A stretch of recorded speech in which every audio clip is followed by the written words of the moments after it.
আজকের মিস্টিক্যাল বেঙ্গলিতে আপনাদের স্বাগত। আজ বাংলা ব্যাকরণ নিয়ে যে আমরা পরপর ক্লাস আলোচনা করছি, তার আজ তৃতীয় পর্ব।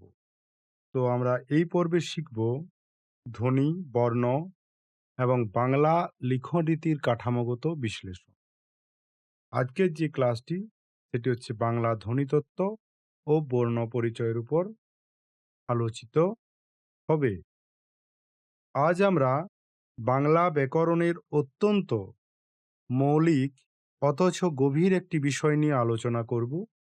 সেটি হচ্ছে ধ্বনিতত্ত্ব, ইংরাজিতে যাকে বলে ফোনোলজি। মানুষ যখন কথা বলে তখন তার বাকযন্ত্রের সাহায্যে যে অর্থপূর্ণ বায়ুপ্রবাহ তৈরি হয়, ভাষাতজ্ঞরা তাকেই বলেন ধ্বনি। আবার বলছি, মানুষ যখন কথা বলে তখন তার বাকযন্ত্রের সাহায্যে যে অর্থপূর্ণ বায়ুপ্রবাহ তৈরি হয়, তাকেই বলা হয় ধ্বনি। কিন্তু মনে রাখবেন, সব আওয়াজেই ধ্বনি নয়।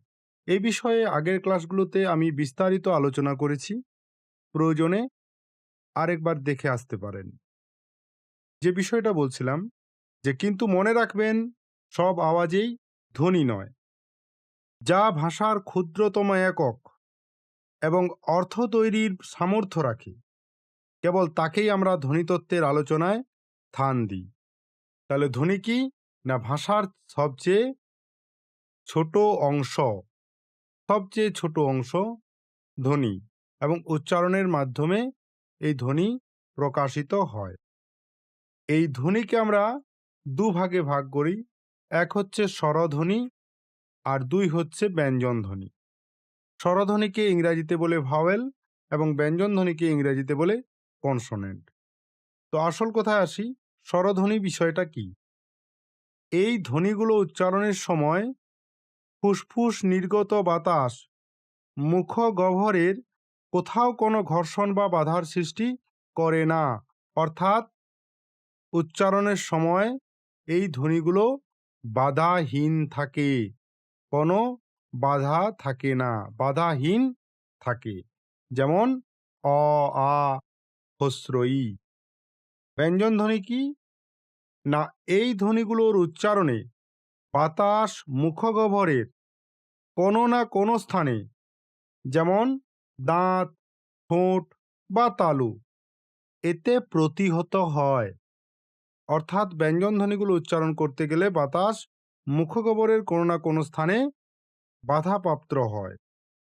ভাষাবিজ্ঞানের দৃষ্টিতে স্বরধ্বনির সহায়তা ছাড়া ব্যঞ্জন ধ্বনি শ্রুতিগ্রাহ্য রূপ পায় না।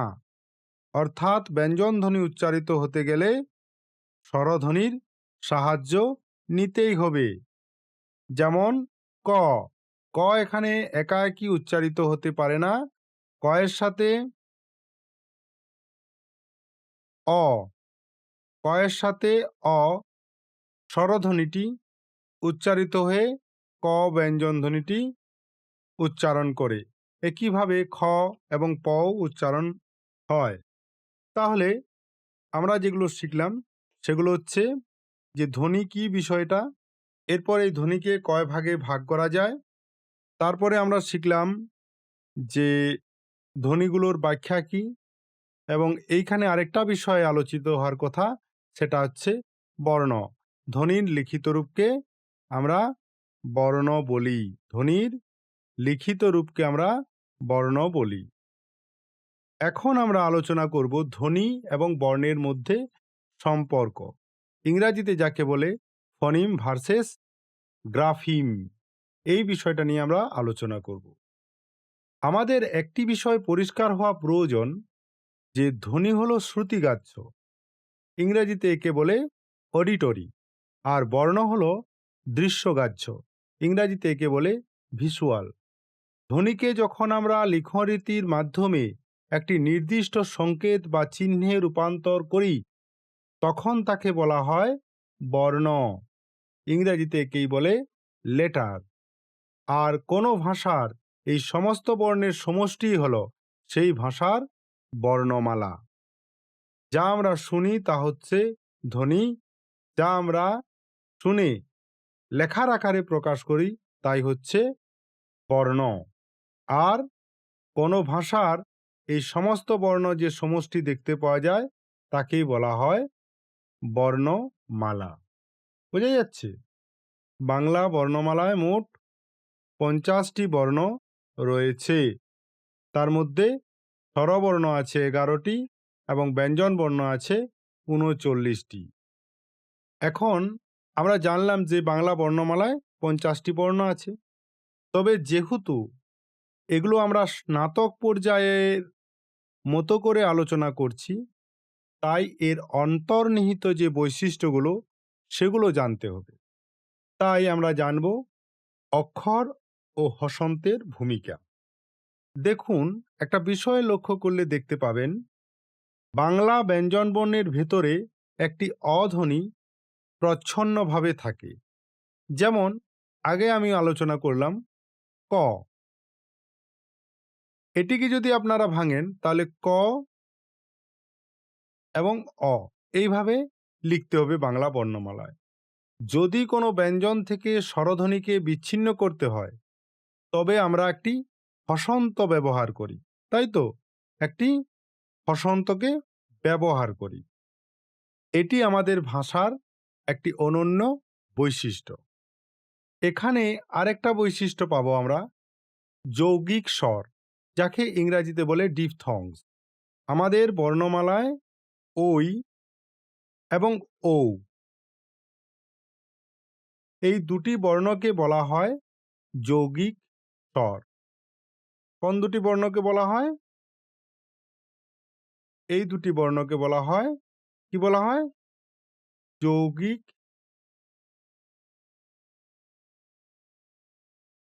স্বর। কেন বলা হয়? কারণ এদের বিশ্লেষণ করলে দুটি স্বরের উপস্থিতি দেখতে পাবো। ওই হয়েছে অ এবং হস্রই সহযোগে, আর ও হয়েছে অ এবং হস্রৌ সহযোগে।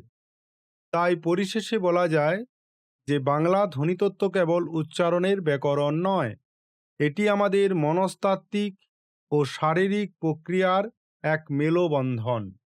পরবর্তী আলোচনায় আমরা স্পর্শবর্ণ, নাসিক্যবর্ণ এবং ধ্বনি পরিবর্তনের নিয়মগুলো নিয়ে আলোচনা করব। তো তাহলে আমরা কি শিখলাম? না, স্বরবর্ণ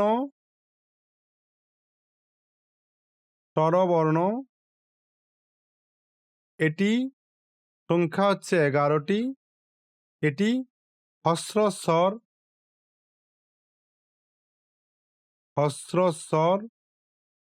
প্লাস দীর্ঘস্বর ভেদে বিভাজন হয়েছে। ব্যঞ্জন বর্ণ বিষয়টা কি?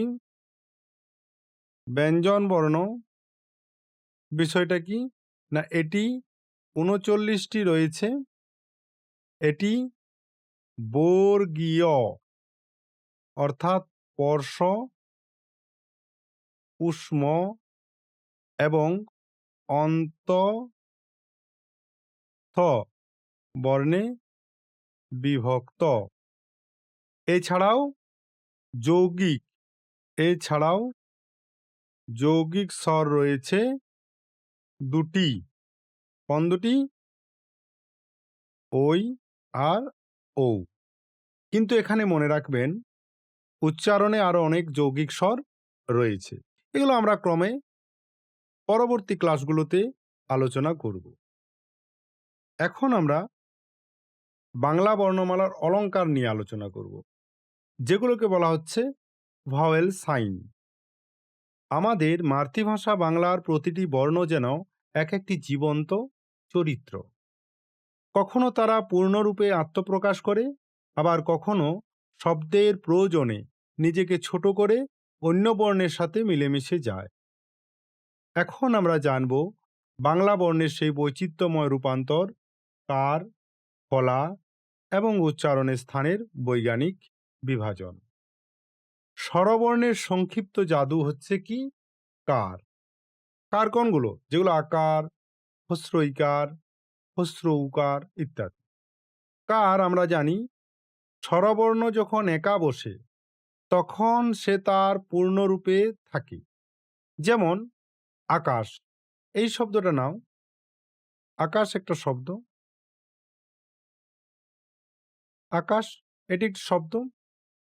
এই শব্দের যে আ এটি পূর্ণরূপে অবস্থান করেছে, কিন্তু যখন এই স্বরবর্ণ কোনো ব্যঞ্জনের সাথে বন্ধুত্ব করে, মনে রাখুন, স্বরবর্ণ কোনো ব্যঞ্জনের সাথে বন্ধুত্ব করে তখন সে নিজের রূপ বদলে ছোট হয়ে যায় এবং স্বরবর্ণের এই সংক্ষিপ্ত রূপকেই আর স্বরবর্ণের এই সংক্ষিপ্ত রূপকেই আমরা বলি কার।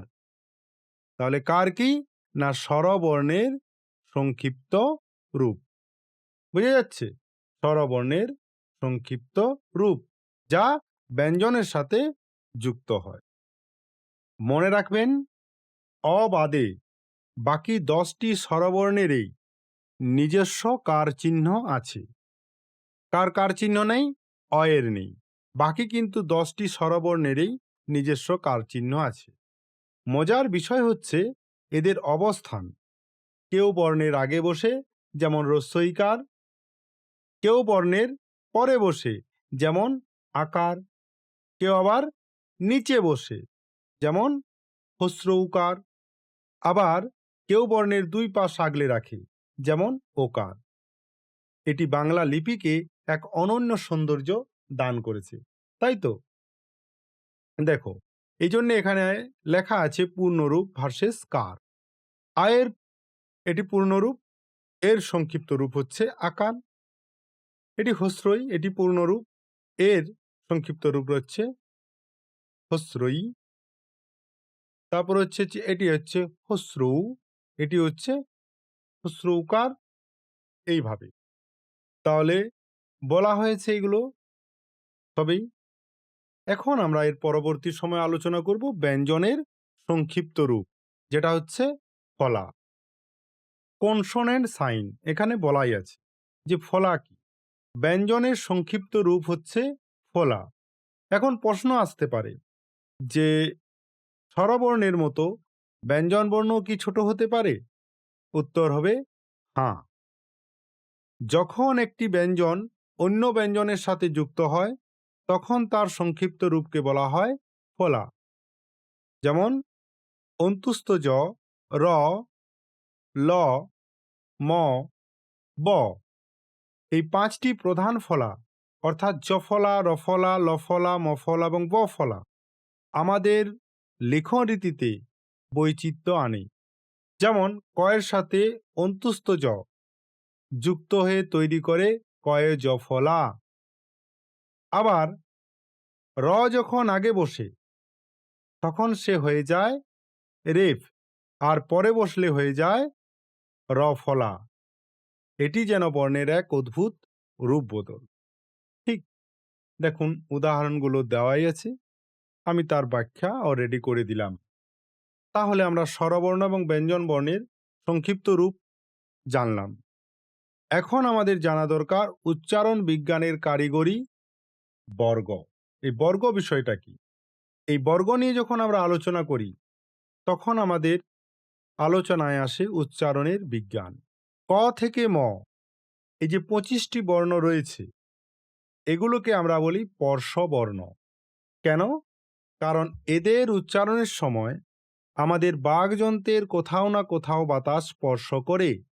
আর আপনাদের মতো শিক্ষার্থীদের বোঝার সুবিধার্থে এই 25টি বর্ণকে 5টি ভাগে ভাগ করা হয়েছে। যেমন ধরুন, ক বর্গ উচ্চারণ হয় সরাসরি কণ্ঠ থেকে, তাই ক বর্গের ধ্বনিগুলোকে আমরা কণ্ঠধ্বনিও বলে থাকি। এরপরে আছে চ বর্গ, জিহ্বা গিয়ে তালু স্পর্শ করে। এই চ বর্গের বর্ণগুলোকে উচ্চারণ করতে গিয়ে বা চ বর্গের ধ্বনিগুলোকে উচ্চারণ করতে গিয়ে জিহ্বা তালুতে স্পর্শ করে, তাই এগুলোকে আমরা তালব্য ধ্বনিও বলি। ট বর্গের ধ্বনিগুলোকে উচ্চারণ করতে গিয়ে জিহ্বা উল্টে গিয়ে উপরের তালুর কঠিন অংশ বা মূর্ধায় আঘাত করে, তাই এগুলোকে বলে মূর্ধন্য ধ্বনি। মূর্ধন্য ধ্বনি। এরপরে আছে ত বর্গ, জিহ্বা সরাসরি দাঁতে গিয়ে ঠেকে, তাই এগুলোকে আমরা দন্তধ্বনিও বলে থাকি। এরপরে আছে প বর্গের ধ্বনি, যার উচ্চারণে আমাদের দুই ঠোঁট মিলে যায়, এগুলোকে বলা হয় তাই ওষ্ঠধ্বনি। বাংলা ধ্বনিবিজ্ঞান বুঝতে গেলে আমাদের প্রথমেই জানতে হবে আমাদের বাকযন্ত্র বা পিচ অর্গানগুলোকে বা পিচ অর্গানসগুলোকে কিভাবে কাজ করে এবং উচ্চারণ স্থানের ভিন্নতার ধ্বনির নাম কিভাবে পরিবর্তন হয়। আমাদের শরীর থেকে নির্গত বায়ু ফুসফুস থেকে মুখগহ্বর হয়ে বেরিয়ে আসার সময় যে বিভিন্ন অঙ্গের সংস্পর্শে আসে তাদেরকেই একত্রে বলে বাকযন্ত্র। আবার বলছি, আমাদের শরীর থেকে নির্গত বায়ু ফুসফুস থেকে মুখগহ্বর হয়ে বেরিয়ে আসার সময় যে বিভিন্ন অঙ্গের সংস্পর্শে আসে তাদেরকেই একত্রে বলে বাকযন্ত্র। প্রধান অংশ কি? ফুসফুস। ফুসফুস এগুলোকে কি করে না বায়ু সরবরাহ করে বা বাতাস সরবরাহ করে। এরপরে আছে স্বরতন্ত্রী বা ধ্বনি নিয়ন্ত্রক, এগুলো হচ্ছে ধ্বনিকে নিয়ন্ত্রণ করে। এই ধ্বনি নিয়ন্ত্রক হচ্ছে দুটো অংশ থাকে, একটা হচ্ছে স্বরতন্ত্রী ও গলবিল। এরপরে আছে উচ্চারণের স্থান, যেমন ওষ্ঠ, দন্ত, তালু, যেটাকে দুই ভাগে ভাগ করা যায়, নরম এবং কঠিন তালু। এরপরে তালুর পেছনের দিকের অংশকে বলা হয় শক্ত অংশ, এর অংশটাকে বলা হয় মূর্ধা। এরপরে আছে জিহ্বা এবং নাসাপথ। আর আগেই তো বললাম যে ধ্বনি নিয়ন্ত্রক হিসাবে স্বরতন্ত্রী ও গলবিলের একটা বিশাল ভূমিকা রয়েছে। মূল ধারণাটা কি? যে বায়ু প্রবাহ হয়, কোনোটা হয় স্পর্শ করে, কোনোটা হয় ঘর্ষণের ফলে, এবং তার মাধ্যমেই ধ্বনির সৃষ্টি হয়। এখন এরপরে আমরা আলোচনা করব উচ্চারণের স্থান অনুযায়ী ব্যঞ্জন ধ্বনির শ্রেণীকরণ। উচ্চারণের স্থান, জিহ্বা বা কণ্ঠ, যে বর্ণসমূহ উচ্চারণ হয় সেগুলো হচ্ছে ক, খ, গ, ঘ, ঙ। মোট 5টা ধ্বনি। দেখুন, এগুলো উচ্চারণ করতে গেলে গলার গভীর থেকে এই ধ্বনিগুলো উচ্চারিত হয়, যার পারিভাষিক নাম হচ্ছে কণ্ঠধ্বনি। এরপরে আছে অগ্রতালু। এই অগ্রতালুতে দেখুন জিহ্বা চ্যাপ্টা হয়ে তালুকে স্পর্শ করছে। কোন তালু? তালুর আগের অংশটাকে, ঠিক দাঁতের পেছনে যে অংশটা থাকে। এতে 5টি বর্ণ উচ্চারণ হয়, চ, ছ, বর্গজ, ঝ এবং ইয়। যেহেতু জীব তালুতে গিয়ে স্পর্শ করে যাচ্ছে, তাই এগুলোর পারিভাষিক নাম হচ্ছে তালব্য ধ্বনি। এরপর আছে পক্কতালু বা মূর্ধা, যেটি হচ্ছে তালুর অগ্রতালুর পেছনের দিক। জিহ্বা উল্টে গিয়ে তালুর শক্ত অংশে ধাক্কা দিচ্ছে, একদম পেছনের দিকে দেখো ধাক্কা দিচ্ছে। কিভাবে? যেমন ট, ট উচ্চারণ করতে গিয়ে জিহ্বা উল্টে যাচ্ছে এবং তালুর শক্ত অংশে ধাক্কা খাচ্ছে। একইভাবে ঠ উচ্চারণ হচ্ছে, ড উচ্চারণ হচ্ছে, ঢ উচ্চারণ হচ্ছে এবং দন্তন্য উচ্চারণ হচ্ছে। আর এইখানে টিপস হিসাবে মনে রাখা দরকার, মূর্ধন্যও একইভাবে উচ্চারণ হচ্ছে। যেহেতু জীব মূর্ধাতে লাগছে, তাই এর পারিভাষিক নাম হচ্ছে মূর্ধন্য ধ্বনি। এরপরে আছে অগ্রদন্তমূল। কোনগুলো এখানে উচ্চারণ হচ্ছে না? ত, থ, দ, ধ, দন্তন্য। এবং জেনে রাখা ভালো, দন্তস্ব একইভাবে উচ্চারণ হয়। জিহ্বার আগের অংশ উপরের দাঁতের পাটিকে স্পর্শ করে যাচ্ছে। দেখুন, ত উচ্চারণ করে জিভের অগ্রভাগ দাঁতের উপরের পাটিকে হালকা করে স্পর্শ করছে। থ, দ, ধ, দন্তন্য, দন্তস্ব, এগুলো সব কটা উচ্চারণ করতে গেলে অগ্রদন্তমূলে জিহ্বা থেকে যাচ্ছে, তাই এগুলোকে বলা হচ্ছে দন্ত ধ্বনি। এরপর আছে ওষ্ঠ বা ঠোঁট। দুটি ঠোঁটের মিলন ছাড়া এগুলোর উচ্চারণ একেবারেই অসম্ভব। কোনগুলো? না প, ফ, ব, ভ, ম। অর্থাৎ এই ৫টা ধ্বনিকে বলা হচ্ছে ওষ্ঠধ্বনি। কেন বলা হয়? না, দুটি ঠোঁটের মিলন ছাড়া এগুলোর উচ্চারণ করা একেবারেই অসম্ভব। সহজে মনে রাখার মতো বিষয় কি? না, গলা হচ্ছে কণ্ঠ, জিহ্বা তালু হচ্ছে তালব্য ধ্বনি, দাঁত হচ্ছে দন্তধ্বনি। ঠিক আছে? এরপরে আমরা আলোচনা করব বাকযন্ত্রের ডায়াগ্রামগুলোকে নিয়ে। দেখুন, এখানে একটা বাকযন্ত্রের ডায়াগ্রাম তৈরি করা আছে। বাংলা বাকযন্ত্র ডায়াগ্রাম। আমরা যখন কথা বলি তখন আমাদের ফুসফুস থেকে বাতাস বাইরে বেরিয়ে আসে। এই বাতাস মুখগহ্বরের বিভিন্ন স্টেশনে ধাক্কা খেয়ে নির্দিষ্ট ধ্বনি তৈরি করে। যেমন ফুসফুস, একে ইংরেজিতে বলা হয় লাংস। এটি হলো ধ্বনি তৈরির পাওয়ার হাউস বা শক্তির উৎস, কারণ এখান থেকেই বাতাস বা নিঃশ্বাস বাইরে আসে। এরপরে আছে স্বরযন্ত্র ও স্বরতন্ত্রী। স্বরযন্ত্র ও স্বরতন্ত্রী, এই যে স্বরতন্ত্রী এবং স্বরযন্ত্র, একে ইংরেজিতে বলা হয় ল্যারিংস আর ভোকাল কর্ডস। স্বরযন্ত্র হচ্ছে ল্যারিংস আর স্বরতন্ত্রী হচ্ছে ভোকাল কর্ডস। এই দুটো অংশই গলার ভিতরে থাকে। স্বরযন্ত্র এই যে গলার এই জায়গায় অবস্থান করছে।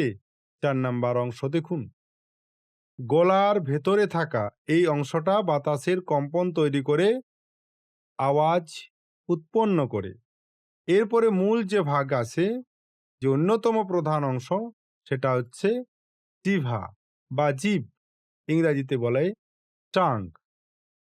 এই যে অংশটা, পুরো অংশটা জিহ্বা, লম্বা জিভ থাকে। এটা জিভের মাঝখান ভাগ, এটা জিভের মূল ভাগ এবং এটাকে বলা হয় জিভের আগের দিক অংশ। এটা হচ্ছে দাঁতের পাটি এবং এটা হচ্ছে ঠোঁট। বাকযন্ত্রের সবচেয়ে এই অংশটা হচ্ছে সক্রিয় অংশ। এটি নড়াচড়া করে বাতাসকে বিভিন্ন জায়গায় বাধা দেয়। এরপরে আমাদের আলোচনার বিষয় হচ্ছে তালু বা প্যালেট, মুখের উপরের ছাদ। এই অংশটাকে বলা হচ্ছে তালু। ঠিক আছে? এই যে কঠিন তালু, পক্ক তালু, নরম তালু, তারপরে আলজিবা আসে। কঠিন তালু হচ্ছে জিভের এই যে দাঁত থাকে এবং তার দন্তমূল থাকে, তার ঠিক পেছনের ভাগটা হচ্ছে কঠিন তালু। আর তার ঠিক আরো একটু পেছনে এই অংশটা হচ্ছে পক্ক তালু। ঠিক আছে? এই তালুর কি ফাংশন? না, এটি হচ্ছে মুখের উপরের ছাদ। এর দুটি অংশ, সামনের শক্ত অংশটি হচ্ছে কঠিন তালু এবং পেছনের নরম অংশটি হচ্ছে নরম তালু। এরপর আছে স্মূর্ধা, এলভিলর রিজ বা রেট্রোফ্লেক্স এরিয়া। দাঁতের গোড়া আর কঠিন তালুর মধ্যবর্তী অংশ এটি। দাঁতের গোড়া এবং কঠিন তালু এর মাঝখানের এই অংশটাকে বলা হয় মূর্ধা বা রেট্রোফ্লেক্স এরিয়া। ট বর্গীয় বর্ণগুলো এখানেই আঘাত করে তৈরি হয়। এরপর আছে ওষ্ঠ বা অধর, ইংরেজিতে একে বলা হয় লিপস। উপর এবং নিচের ঠোঁট, বিশেষ করে প বর্গীয় ধ্বনিগুলি মানে প, ফ, ব, ভ, ম তৈরিতে এর ভূমিকা থাকে। এরপর আছে নাসাপথ বা নাসাল ক্যাভিটি। এই পুরো অংশটাকে বলা হয় নাসাল ক্যাভিটি। যখন বাতাস মুখ দিয়ে না বেরিয়ে নাক দিয়ে বের হয় তখন অনুনাসিক বা নাসিক্য ধ্বনি তৈরি করে। যেমন উ, ইয়, দন্তন্য, মূর্ধন্য, ম এবং অনুস্বার তৈরি হয়। তাহলে আমরা বাংলার বাকযন্ত্রের ডায়াগ্রামকে নিয়ে জেনে ফেললাম। এখানে বর্গের যে শেষ 5টি বর্ণ থাকে, অর্থাৎ ক বর্গ, চ বর্গ, ট বর্গ, ত বর্গ এবং প বর্গ, মোট 5টি বর্গ থাকে। এর যে শেষ যে ধ্বনিটি বা শেষ যে বর্ণটি, অর্থাৎ ক বর্গের শেষ ক, খ, গ, ঘ, ঙ, ঙ, চ বর্গের শেষ ধ্বনি ইয়, ট বর্গের শেষ ধ্বনি মূর্ধন্য, ত বর্গের শেষ ধ্বনি দন্তন্য, আর প বর্গের শেষ ধ্বনি ম। ঠিক আছে, এছাড়াও অনুস্বার। এগুলোর উচ্চারণ করতে গেলে উচ্চারণের সময় বাতাস কেবল মুখ দিয়ে নয়, বরং নাক দিয়েও বের হয়, তাই এদের নাম নাসিক্য ধ্বনি। এখন আমরা আলোচনা করব স্বরধ্বনি পরিমাপ। একে বলা হয় ইংরেজিতে ভাওয়েল কোয়ান্টিটি। এই স্বরধ্বনির পরিমাপকে দুই ভাগে ভাগ করা যায়। একটি হচ্ছে হ্রস্বস্বর আর একটি হচ্ছে দীর্ঘস্বর। কেন হ্রস্বস্বর এবং দীর্ঘস্বর বলা হচ্ছে? বাংলা ভাষায় উচ্চারণের সময়ের তারতম্য অনুযায়ী স্বরকে দুই ভাগে ভাগ করা হয়। যদিও আধুনিক বাংলার বানানে পার্থক্য থাকলেও উচ্চারণে এদের দৈর্ঘ্য অনেক সময় একই মনে হয়, তবুও তাত্ত্বিকভাবে এদের গুরুত্ব অপরিসীম। হ্রস্বস্বর ইংরেজিতে একে বলা হয় শর্ট ভাওয়েল, যা উচ্চারণে কম সময় লাগে, যেমন অ, হস্র ই, হস্র উ। দীর্ঘস্বর লং ভাওয়েলস, যা উচ্চারণে তুলনামূলকভাবে বেশি সময় লাগে, যেমন আ, দীর্ঘ ই, দীর্ঘ উ। উদাহরণ দিলে বিষয়টা আরো পরিষ্কার হবে। তিল, এই যে তিল, এটি হস্র ই এর বানান। আবার তীর, এর বানান হচ্ছে দীর্ঘ ই। পরের বানানে কিভাবে? দিন, হস্র ই, আবার দিন, দীর্ঘ ই। ইংরাজিতে যেমন ফিল ক্ষুদ্র উচ্চারণ এবং ফেল দীর্ঘ উচ্চারণ, এর মধ্যে অর্থের পার্থক্য ঘটে। বাংলাতেও ঠিক তেমনি বানানের স্বরধ্বনির দৈর্ঘ্য শব্দের অর্থ বদলে দিতে পারে। যেমন ধরো দিন, দিন মানে কি? প্রথম দিন দয়রস্যি দিন, দয়রস্যই দিন দন্তন্য, এর মানে দিবস, আর দয়ে দীর্ঘ ই দন্তন্য, এর মানে হচ্ছে দরিদ্র। তাহলে আমরা স্বরধ্বনির কোয়ান্টিটি নিয়ে জানলাম, কেন বলা হচ্ছে তাও জানলাম, এবং এর পার্থক্য কি রয়েছে তাও বুঝলাম। এখন আমরা জানব আশ্রয়ভাগী বর্ণ। বিষয়টা কি? অনুস্বার এবং বিসর্গ। অনুস্বার এবং বিসর্গ কখনোই স্বাধীনভাবে উচ্চারিত হতে পারে না। এরা সব সময় স্বরবর্ণের আশ্রয়েই থাকে, তাই এদের অযোগবাহ বা পরশ্রয়ী বর্ণও বলা হয়। যেহেতু অনুস্বার এবং বিসর্গ কখনোই স্বাধীনভাবে উচ্চারিত হতে পারে না, সব সময় স্বরবর্ণের আশ্রয়ে থাকে, তাই এদের অযোগবাহ বা পরশ্রয়ী বর্ণ বলে। এছাড়াও ব্যতিক্রমী রূপভেদ রয়েছে। অন্তুস্থ অ, ডয় শূন্য র এবং ঢয় শূন্য র, এরা আসলে স্বতন্ত্র কোনো ধ্বনি নয়, বরং নির্দিষ্ট বর্ণের উচ্চারণগত বৈচিত্র্য বা রূপভেদ মাত্র। অর্থাৎ এগুলো নির্দিষ্ট বর্ণের পরিবর্তিত রূপ।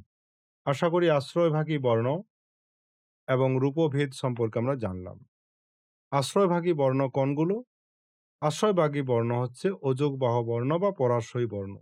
কারণ যেসব বর্ণগুলো কখনোই স্বাধীনভাবে উচ্চারিত হতে পারে না, এরা সবসময় স্বরবর্ণের আশ্রয়ে থাকে, তাই অনুস্বার এবং বিসর্গকে বলা হয় আশ্রয়ভাগী বর্ণ। তাহলে আজকের ক্লাস সেখানেই শেষ করছি। আশা করি এই ক্লাসটা আপনাদের কিছুমাত্র উপকারে আসবে। ভালো থাকবেন। দেখা হবে পরবর্তী ক্লাসে, পরবর্তী নতুন এক আলোচনায়।